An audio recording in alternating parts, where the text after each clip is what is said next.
Okay, good afternoon. Today we're going to be talking about network speed, so that means latency and bandwidth. There's lots of confusion between these two terms, so we want to make sure that we are able to answer exam questions that use both of these bits of terminology, because they're very often confused. They do mean are both to do with speed, but people often get confused between them. So we use bits per second to measure bandwidth, and we use milliseconds to measure latency. Let's have a look and see what that means. So if we do a network test, I'm sure we've done this before, so we've all in the class just clicked run speed test at exactly the same time, and I have quite a lot of latency here because I'm having to wait a long time for the server to respond, so that didn't really work all that well. Let's try again. Let's have another 3, 2, 1, go.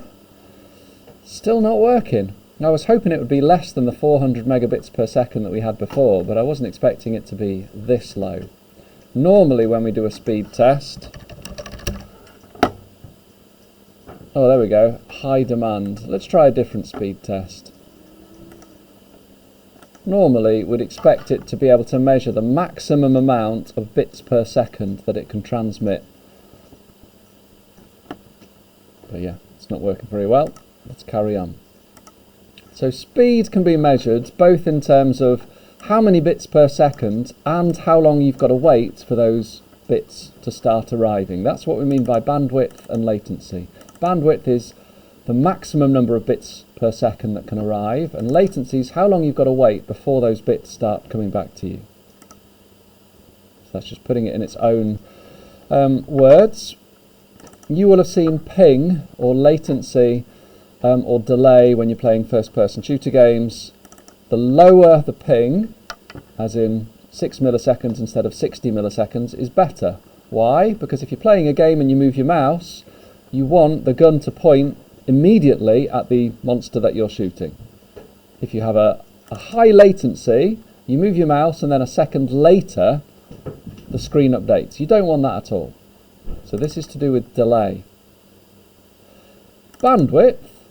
You'll know if you don't have enough bandwidth if you're watching Netflix or something, because it suddenly starts buffering. It pauses what you're watching because it can't physically get enough of your TV show to you in terms of bits per second to display it on your screen. So we're already aware of these abbreviations in terms of kibi, mebi, giga and all of that.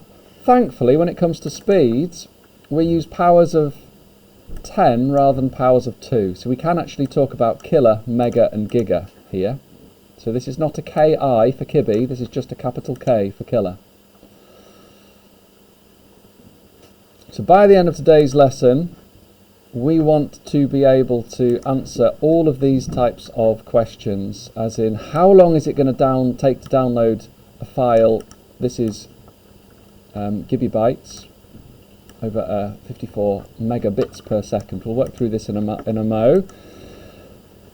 But for now, what's the most important factor? We'll go through one together. Playing an online game, it depends really here. Google did have Google Stadia. Was it Google that did Google Stadia? That was like streamed gaming, where you didn't have to buy an expensive console. Google would have the nice graphics card on their end, and you would stream the picture to your computer. To be able to do that, you needed very high bandwidth, but it was unplayable because of the high latency. As in, if it's being rendered on someone else's computer and it takes half a second to appear on your screen, it's pretty unplayable. For the vast majority of people, the biggest impact when you're playing an online game is latency. Why? Because if your friend shoots you and you only find out about it a second later, the game is unplayable. Doesn't really send that much data in real time. It's not an issue to do with bandwidth. I've got to put this in words here. You need the very latest game information as soon as possible. So can you work through the rest of the table, please? Which of these is most important? For example, video conferencing. If you thought latency was important, then you'd want to see a picture of your gran as quickly as possible. If you thought bandwidth was more important, then you'd want to see a high quality picture of your gran's face.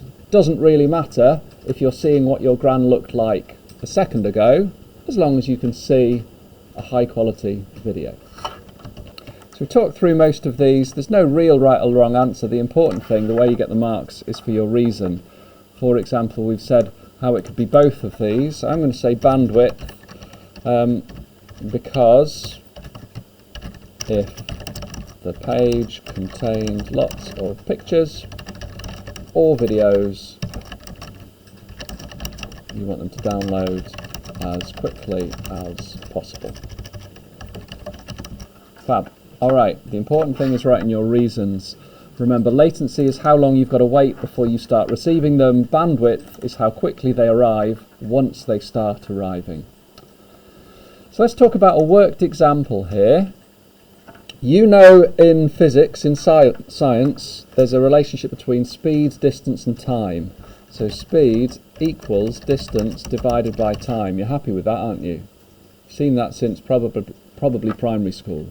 If we're talking about downloading, we still have speed, and we can measure that in bits per second. We don't have distance, but we have size measured in bits, and then we have time measured in seconds. So it kind of makes sense that bits per second is the unit for speed, because per just means divide. Happy? So what on earth does that mean? Well, if we're to try and work out the time, let's put that in purple and that in purple, then we have a quantity of data. Let's put that in green. The colours aren't important, it's just to make it clear that they match from one side to another, and we've got speed over here. So I'm going to go for some kind of nasty yellow. There we go. So we need to do some rearranging. We've got to try and find time. So I'm going to multiply both sides by time.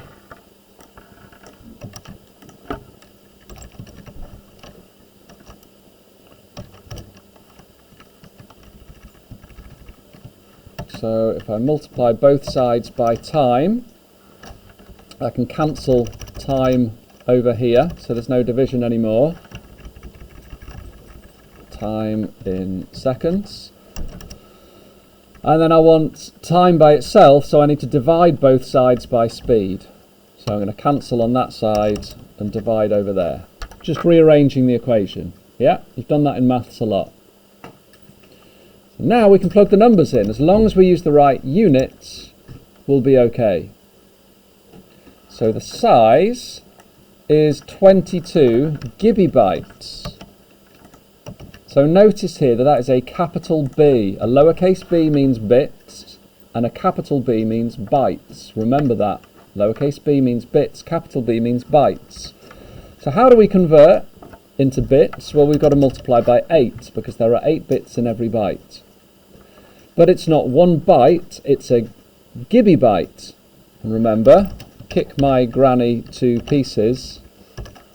If we want to get to gibby, we first have to multiply by 1024 and then multiply by 1024 again.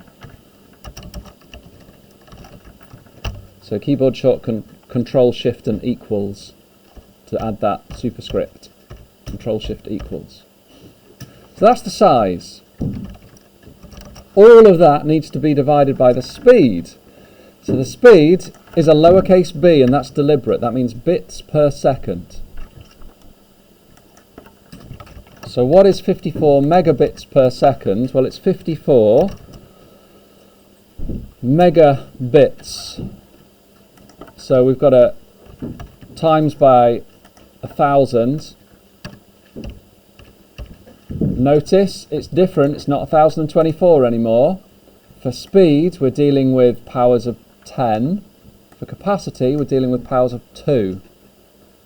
So we're going to need lots of practice on this. So that would be right if it was kibby, but it's not kibby, it's...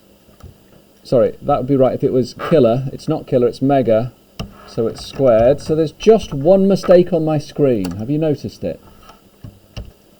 Yeah, so here, this was gigabytes, So we should have multiplied by 1024, 1024 and another 1024. That should be 1024 cubed. If we put all of that into a calculator, we get a number. I don't actually care what that number is, because this says construct an expression. Construct an expression means we don't care about the answer, we care about how we calculate. The only thing I'm going to do is put some brackets in to make it crystal clear what's going on here. That is the size in bits. This is the speed in bits per second. Alright, I would like you to actually put that into a calculator to work it out in seconds. How long would a 22 gigabyte file take over 54 megabit per second connection? You tell me. So let's work through this one. The time estimate for downloading 45 kilobytes over a 4 gigabit per second connection. So we want time as the subject of our equation. Time is size divided by speed. So we plug in the numbers. What have we got? Well, size is 45 kilobytes. I'm going to make that green. 4 gigabits per second, lowercase b for bits rather than bytes. I'm going to make that orange. Let's plug in the numbers. So something in purple is going to be the size 40, let's do it in green.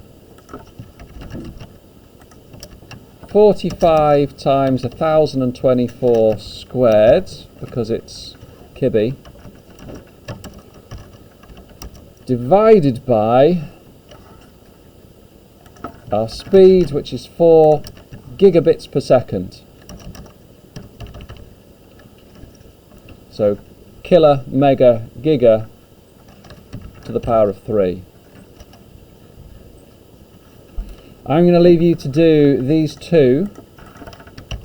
So when you've done enough of the calculations, we've got a couple here, you can pause the video to work your way through. The important thing is rearranging the equation to make either speed, size or time the subject of the equation. And you've got to be careful, capacity is always measured in 1024s, and bits per second bandwidth is always measured in powers of 1000. We'll do lots of practice on this. When you've done all that you can, save your Word document and upload it to Half Term 6 Networks 1.